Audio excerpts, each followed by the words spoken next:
Hey, what's up, guys? Okay, so we're back. More State of the Nation and a ton of questions coming in. So, once again, thank you so much for writing in. And let's get down to some of these questions. All right, so this one's from James in Charlotte, North Carolina. Here's what he says.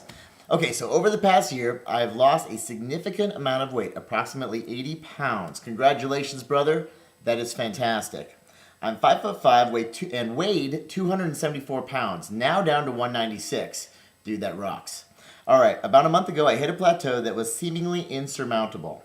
I looked at my food journals with a dietitian to see what I was doing wrong and was told that because of the amount of physical activity that I was doing, which was 60 minutes of spinning 4 to 5 times a week, that's a lot of activity, I was not consuming enough calories. It's not that you were consuming too many, it was that he wasn't consuming enough calories. So since increasing my caloric intake from 1,800 calories to 2,200 calories, I started losing weight again. Okay, really, really good point that James brings up here. Okay, so he says, I noticed that on the NBC show, The Biggest Loser, which I'm sure we've all seen, and I'm a huge fan of, I think it's fantastic, the trainers work the contestants out 6 to 8 hours a day, and heard one of the trainers say that they had one of the contestants on a 1,200 calorie day diet. I've heard you say before that weight loss is achieved by creating a calorie deficit. True. But I guess in my case, that creating too large a deficit was actually to my detriment. You're spot on, yes. What are your thoughts on this? Is there such a thing as too large a calorie deficit? And if so, why does The Biggest Loser work? Okay, so there's a lot of things going on here. I'm not going to get too much into some jargon, but try to stay with me because if I do lose you, I apologize, and I'll try to make this as simple as possible. Okay. It is true, all weight is lost because of a calorie deficit. We all go about it just different ways, strategically. Now, I'm a huge fan of course, of carb cycling, but essentially if you look at any diet, any nutrition program that's geared toward weight loss, there has to be a calorie deficit. That's the law of thermodynamics, which says that it states that energy cannot be created nor destroyed, just transferred. And so when we're talking about that energy transfer, we have a blanket of energy on our body that we call body fat. And it's simply a layer of stored, dense energy on our body that we're going to transfer that into movement, into heat, into everything. So essentially, and we take in energy in the form of food. Now, when we're talking about on a daily basis, we have metabolism, then we have our thermic effect of physical activity, which boosts that overall energy expenditure up. Now we have chemical energy that we're taking in during the day, and that chemical energy is food. It's proteins, carbs, and fats. And of course, water for all of you people that I'm always pushing that water. However, there is no energy in water. But the true energy is coming in our proteins, carbs, and fats. Now we've got our total energy expenditure, and it's in that deficit that we create. Our body's burning this many calories, we're taking in this many. Remember, energy cannot be created nor destroyed, only transferred. So we still burn this many energy, this many calories.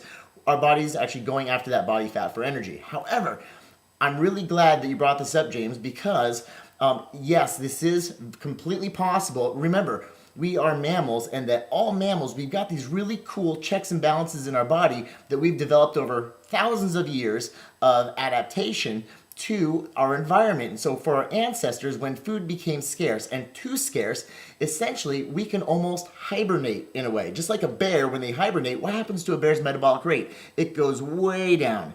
Now, we as humans, we came from, of course, more the equatorial line, and so it was always a little bit warmer. We don't necessarily hibernate quite like bears, but we can lower our metabolic rate when calories are not sufficient. So we can create a deficit, and we can actually lose body fat in that deficit. However, if that deficit grows too big, sure enough, something kind of tricky happens in the body chemically and hormonally, where it reaches up, grabs that total energy expenditure, and it crashes it to prevent our body from starving and, of course, turning on itself and consuming too much of its tissue, which, of course, would lead to death. And we don't want that to happen. So what will happen is that your body's got those checks and balances that says, okay, well, I'm going to take your total energy expenditure and I'm going to bring it down. I'm going to take your metabolic rate and I'm going to lower it. How do I do that? Well, one of the mechanisms that I'm going to talk about here, because it's this kind of a cascading domino effect when we create too much of a deficit. Keep this in mind. I'm just going to throw a couple little pointers at you. A 500 calorie deficit is very safe. Sometimes, and especially with my program, we might play into the 800 calorie, even 1,000 calorie range, but that's on a low carb day. And then when I take you guys back up into a high carb day, now we're playing in the 300, 400, 500 calorie deficit range. So I take you sometimes into a big calorie deficit, safe calorie deficit, big calorie deficit, and then right back into these softer zones. However, when we create a deficit that's too big, sometimes 1,000 calories, sometimes 1,500 calories, we start to play into the red zone. And in that red zone, what will happen is that our body is in a majorly catabolic state, which means that we're breaking down a lot of body fat for fuel.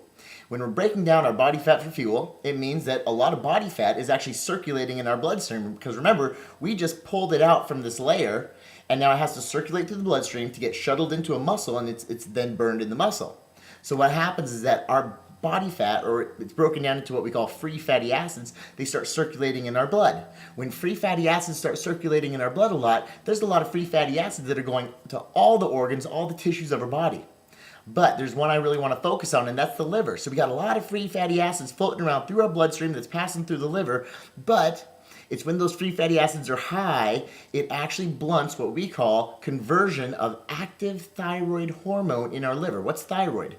For those of you who are actually on thyroid medication, you know that thyroid is our body's thermostat. So essentially, if I put active thyroid in your system, if I inject it into your system, your metabolic rate's going to go up. I just crank your thermostat up. If I pull active thyroid out, or if I blunt the conversion of active thyroid, which actually occurs in the thyroid and in the liver, I'm going to go ahead and turn your thermostat down.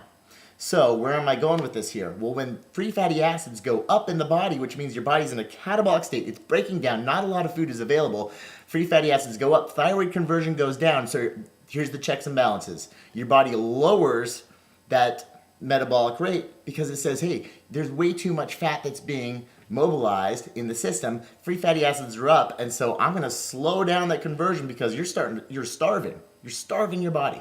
So there's the checks and balances. So what do we do about that? Well, we need to clear the blood. We need to get those free fatty acids out of the blood, raise your calorie intake a little bit, and also carbohydrates. That's the beauty of carbohydrates. What do carbohydrates do? Raise blood sugar. They get the pancreas to release insulin, and insulin, what does that do? It cleans the blood. It drives those nutrients into the cells, we got muscle tissue and the fat tissue, so it's going to drive the nutrients into the cells, and it's going to clean the blood. When the blood is clean, we'll start to see the conversion of that thyroid hormone going up in the liver. Voila. Now, when you've gone from 1,800 calories, James, up to 2,200 calories, you increase the calories. You also probably increase carbohydrate consumption a little bit. Now we're starting to get better thyroid conversion.